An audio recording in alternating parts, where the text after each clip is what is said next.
messieurs, votre fidélité nous honore sur CRTV News. C'est tabloïd qui démarre à l'instant la revue de presse sur la chaîne d'information en continu.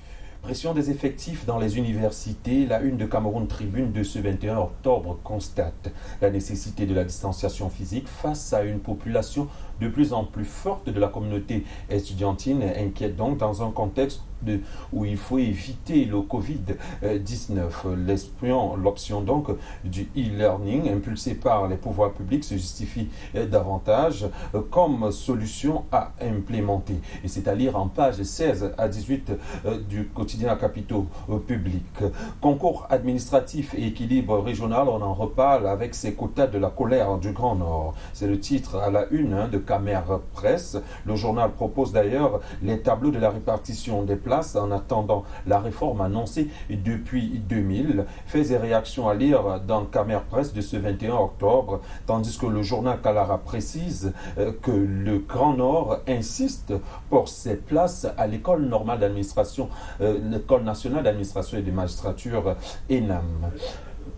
Prélèvement de la taxe douanière via téléphones et tablettes. Le journal L'Essentiel appelle à retaxer ultérieurement. En tout cas, c'est la une de sa parution de ce 20 octobre qui donne les détails sur cet ajournement en lire en page 3. Et sur cette même question du prélèvement des taxes via téléphone, Écho Matin explique pourquoi le gouvernement a reculé en page 7 de sa parution de ce 21 octobre. À la une de mutation de ce jour, on parle de turbulence, d'espoir à la Camerco. Le journal propose à ses lecteurs de revivre un redécollage donc mouvementé via une chronique proposée. Mais c'est surtout les vérités du directeur général de la compagnie camerounaise, Dipendi Kouetou, donc, qui sont à lire en page 8 à 10 du journal. Le Cameroun est le pays africain le plus endetté auprès de la Chine. La révélation est à la une du quotidien Émergence, parution de ce jour, et le journal précise que dans son dernier rapport, la Banque mondiale a publié donc pour la première fois la liste des créanciers à qui le Cameroun doit un peu plus de 6 milliards, autant pour moi, de francs CFA, et c'est à lire en page 5 du journal.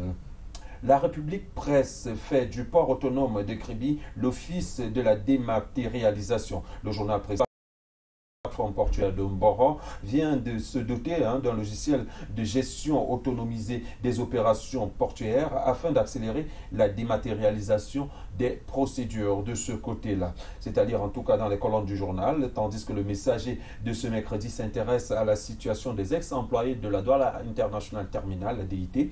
Le sort de Bolloré est suspendu en justice, peut-on lire à la une du journal, qui par ailleurs annonce pour demain jeudi la décision de la Cour d'appel du littoral dans cette affaire en cours, c'est-à-dire en page 8.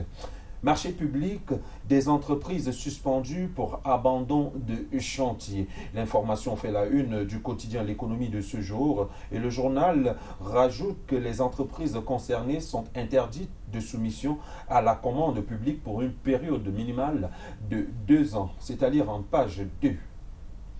Dans le Diamaré, justement, les maires sont accusés de plomber l'investissement public, révèle la révélation est du journal L'Œil du Sahel cette fois-là, et c'est à lire en page 3 de ce quotidien. Vaccin contre le col de l'utérus, l'Église catholique dit non.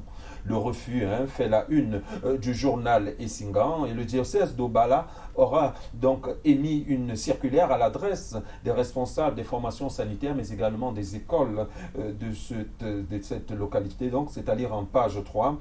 Et Repère confirme, le journal Repère confirme d'ailleurs cette information sur le vaccin excommunié donc de ce côté-là avec donc le diocèse d'Obala qui émet des réserves sur son efficacité et l'interdit d'ailleurs interdit son usage à ses fidèles. C'est à lire en page 10.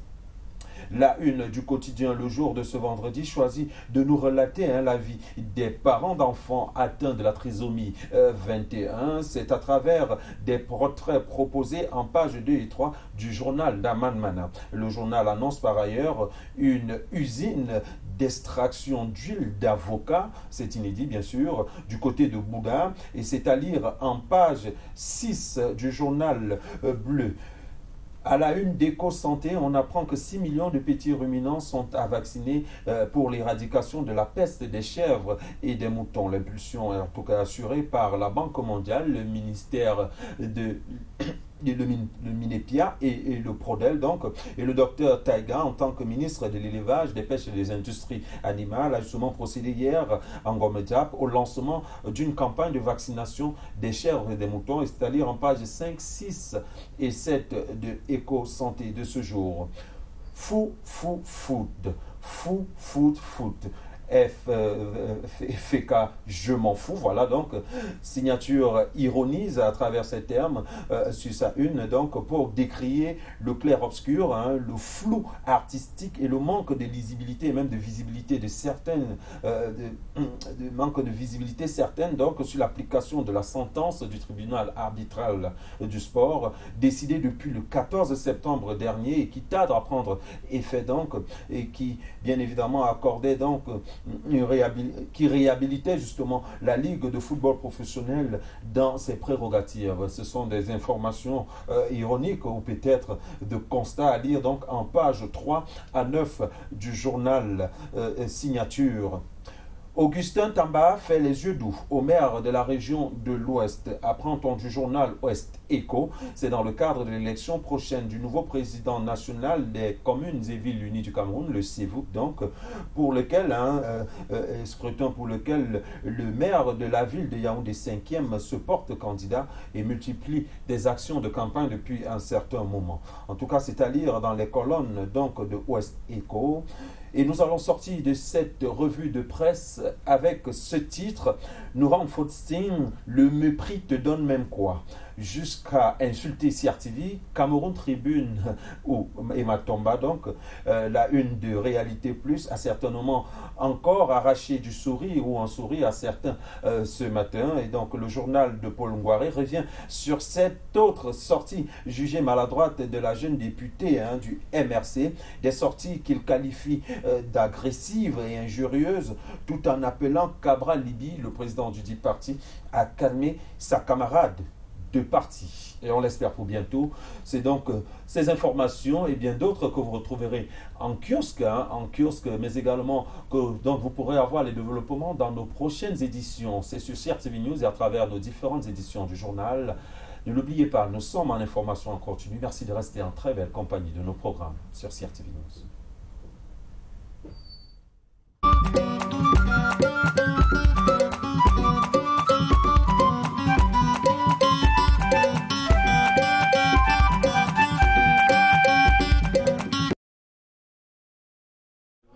Voilà, c'était donc l'agenda de ce 21 octobre 2020. Nous nous excusons pour la qualité sonore.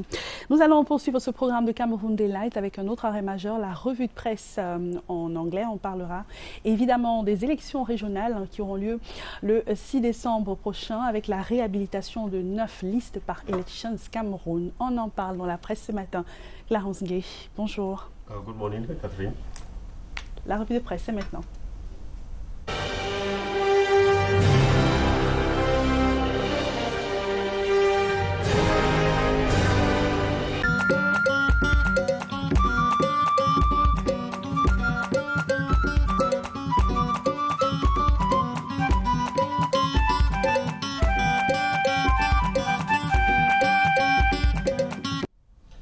Another beautiful day on CRTV and CRTV News. Good morning, dear televiewers. It is always a pleasure having you when it's time for tabloid. And we begin our press review this morning with the Guardian Post newspaper. It headlines starring of the Bamenda Babaju Road. Government goes silent after talking big.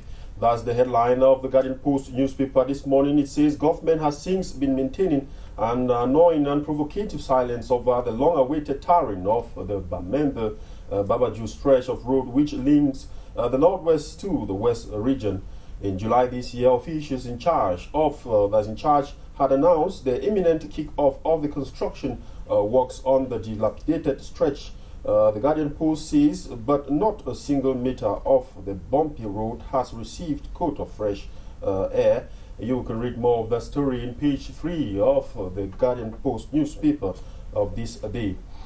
The national bilingual daily Cameroon Tribune, ahead of regional elections, Elecam reinstates 9 list. Cameroon's election governing body Elecam has reinstated 9 list of candidates vying for the December 6 regional elections. That is what the Cameroon Tribune, the national bilingual daily, is telling us that during the 4th session. As of right, the chairperson of the electoral board, Eno Abraham Egbe, outlined that focus will be on adopting resolutions that reinstate this list to correct clerical errors. This is in conformity, in accordance with the rulings of the administrative courts. You will be having details of that story in the National Bilingual Daily when you get any of that in the publication. Reality Plus newspaper says it headlines Nouran forcing le mépris te donne même quoi.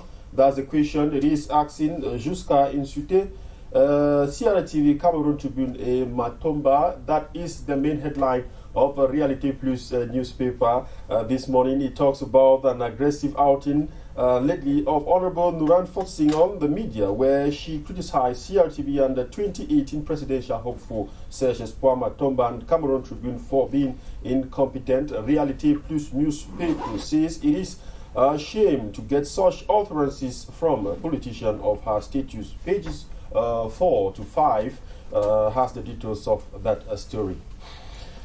L'Action newspaper says armed separatist fighters increasingly a string of gangs. Public opinion about combatants of the putative state of Ambazonia keeps falling as the security crisis in the northwest and southwest regions stretches to the 5th year. Page 11 of L'Action publication has more of that story. The Voice Weekenders, Dr. Chi Asafo leads back-to-school caravan in Santa, that's in the northwest region. The member of the lead of Santa, who is also the Secretary General of the National Commission for the Promotion of Bilingualism and Multiculturalism, alongside other elites of Santa subdivision, have requested school-attending children in the 14 villages that make up the subdivision who are still hesitant to join the back-to-school train. They were speaking in Santa Friday during an event to donate didactic and COVID-19 materials to school officials in the municipality of Santa. More of that story in the Post, or rather the Voice Weekender. Municipal update says impact of Tumi's life, calling and conviction in building a better Cameroon. Christian Cardinal Tumi has been retired as Archbishop of Douala since 2009. He led Catholics in the sprawling city in Cameroon. The Cardinal, who turns 90 on October 15, has not weakened his efforts to help resolve the Anglophone crisis that erupted in the Kansas and Southwest region in 2015. That is what Municipal Update is telling us this morning. And we'll run up with Eco Santé. It headlines 6 millions de petits ruminants à vacciner. The Minister of Livestock, Fisheries and Animal Industries, Dr. Tiger, yesterday launched a campaign to vaccinate 6 million goats and sheep. This was in Ngomedzap, that's in the Central region. It is a project sponsored by the World Bank. Pages 5, 6 to 7 will be giving you more of that story. And that was it for our press review this morning on CRTV and CRTV News. Thanks for watching.